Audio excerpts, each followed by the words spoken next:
하나님은 어떻게 사람을 창조하셨을까요? 생명의 기원설과 진화론에 따르면 인간은 우연히 무기물에서 전기적 충격으로 만들어진 아미노산과 같은 유기물로 만들어졌고, 시간이 지나면서 단순한 유기물이 복잡한 유기물로 진화되면서 복잡한 유기물이 돌연변이로 진화되어 결국은 원숭이로부터 진화되어 인간이 되었다는 것입니다. 이런 진화 과정에서 인간이 만들어졌다는 가설 속에 인간은 단순히 동물 중에 하나이고 적자 생존의 결과로 만들어졌기 때문에 자기를 지키는 힘만이 가장 강력한 지배 법칙이라고 주장하고 있습니다. 과연 인간은 자기를 지키는 힘만으로 생존할 수 있는 존재인가요? 천지 만물을 창조하신 여섯째 날 하나님께서 땅에 다니는 짐승들과 땅에 기는 짐승들을 창조하셨고, 또 하나님은 사람을 우리의 형상을 따라 우리의 모양대로 우리가 사람을 만들고 그들로 바다의 물고기와 하늘의 새와 가축과 온 땅과 땅에 기는 모든 것을 다스리게 하자라고 말씀하시면서 사람을 창조하셨습니다. 그럼 하나님께서 창조하신 사람은 어떤 존재일까요? 하나님께서 사람을 창조하실 때 우리의 형상을 따라 우리의 모양대로라고 말씀하시면서 사람을 창조하셨습니다.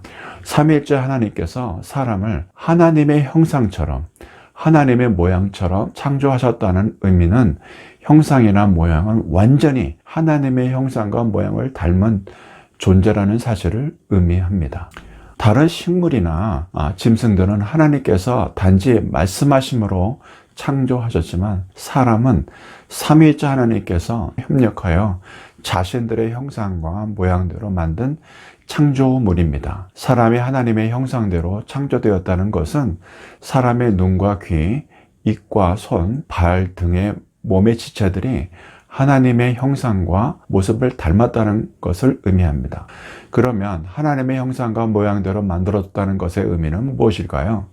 먼저 사람이 하나님의 형상과 모양을 가졌다는 것은 형상과 모양 면에서 하나님을 닮았다는 것을 의미합니다. 하나님의 형상과 모양을 가진 사람은 성부, 성자, 성령, 삼위일체 하나님께서 서로 사랑하신 것처럼 사람도 이웃과 사랑하는 관계를 가져야 한다는 의미를 갖고 있습니다.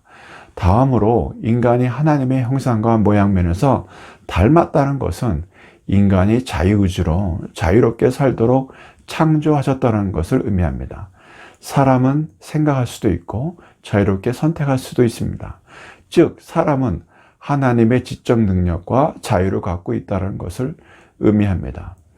세 번째, 사람은 무제한 생태로 창조되어 거룩하신 하나님과 교제할 수 있었습니다. 거룩하신 하나님과 창조된 인간은 하나님의 축복을 받으면서 에덴 동산에서 영원토록 살 수 있게 되었습니다. 그러면서 하나님께서 사람들에게 복을 주시어 하나님이 그들에게 이르시되 생육하고 번성하여 땅에 충만하라 라고 말씀하셨습니다. 하나님께서는 인간들에게 생육하고 번성하여 땅에 충만하라고 명령하셨습니다.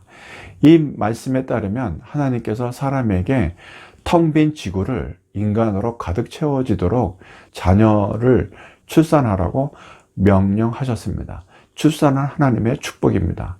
하나님께서 사람들에게 바다의 물고기와 하늘의 새와 땅에 움직이는 모든 생물을 다스리라 라고 말씀하셨습니다. 그래서 사람은 하나님의 말씀대로 창조하신 모든 생물을 다스려야 하는 권한을 갖고 있습니다.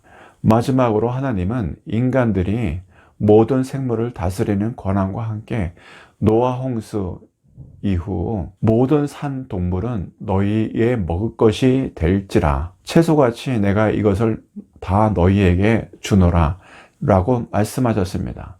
하나님께서는 인간들에게 모든 산 동물을 먹을 수 있는 권한도 주셨습니다. 그래서 사람은 가축이나 물고기를 하나님께 감사함으로 먹을 수 있게 되었습니다.